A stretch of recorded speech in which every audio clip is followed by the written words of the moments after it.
In sleep he sang to me, in dreams he came. The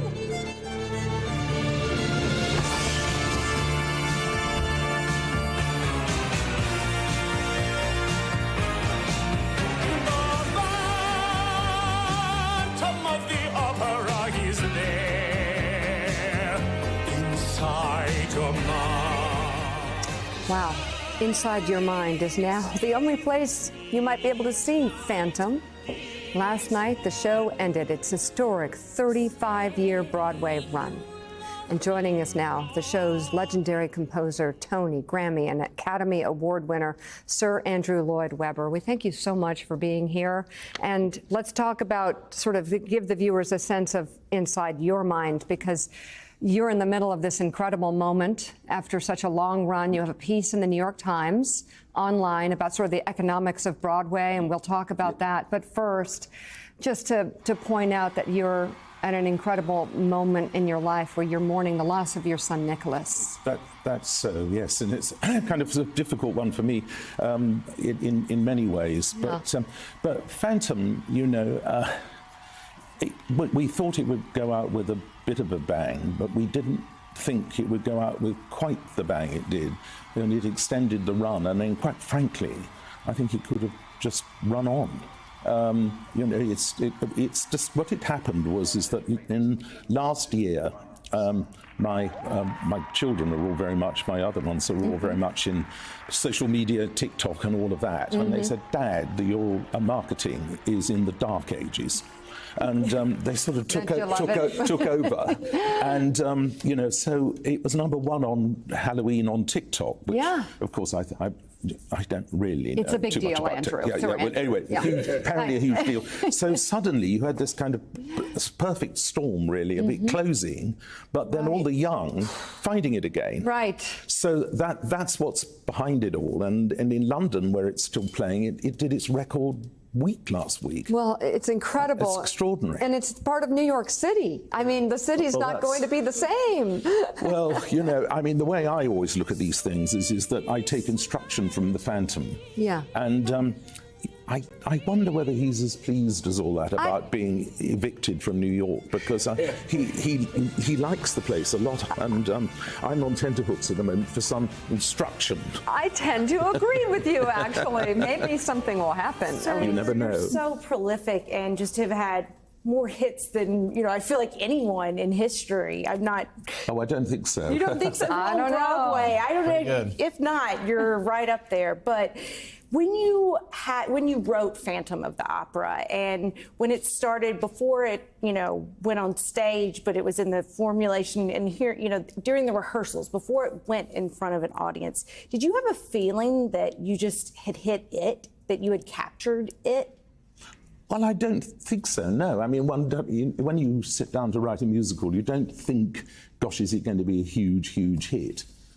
You write it, I mean, as Hal Prince always said to me, you write it because you want to write it. And I was at a time in my life when I wanted to write a high romance. And I'd always wanted to do one because I'm a great fan of Rodgers and Hammerstein. And basically, let's look at it this way. The plot of Joseph and the Amazing Technicolor Dreamcoat, Jesus Christ Superstar, and a story of a right-wing Argentine dictator's wife, plus cats, did not equal a romantic show. I met Hal Prince at a pre-Tony Award bash, which for Tony Awards that we knew perfectly well that neither of us would win. And I just said, Hal, do you ever think about doing a high romance? Because I've just found this book called The Phantom of the Opera, and I want a chandelier to rise up from the stage and we recreate an opera house. And Hal used to always call me Kid, and he just said, well, Kid, just write the music and I'm in. Well, I could listen to your voice all day, but unfortunately you're going to hear mine, because I want to read from the New York Times, the new piece this morning. You highlight some of the current challenges facing Broadway, writing, quote, "It can cost today $5 million to produce a play in a small Broadway house. Few plays can recoup this, even if ticket prices are astronomical.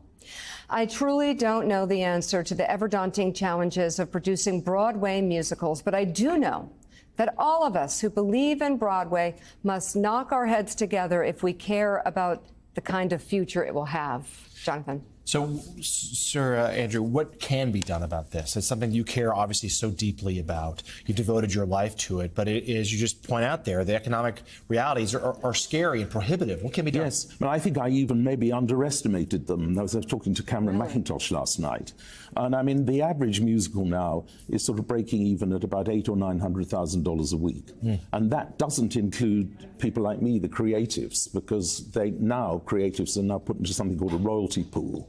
And then they participate in the profits, if there are any. You know, so it's getting very, very difficult to see how you do new work. I mean, $5 million to put a play on, which is probably going to, it might run 6-8 months. Oof, yeah. You know.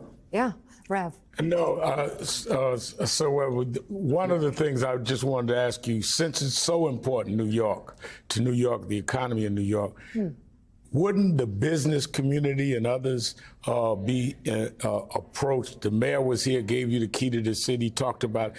Isn't there a way that the business community should want to invest in keeping Broadway plays alive? I agree. But you see, Broadway itself won't die. What will happen is that it'll become, I said in this article, the danger is that it becomes like one of those storefronts you have in Fifth Avenue. Where you have to have it for your brand.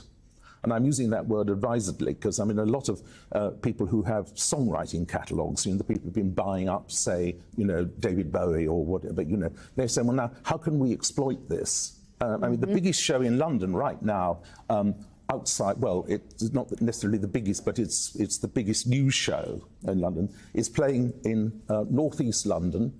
It's called ABBA The Voyage, and it's avatars. And and there's another thing that bothers me at the moment. I'm not ducking the issue. There's another thing that bothers of the Chinese top 10 this week.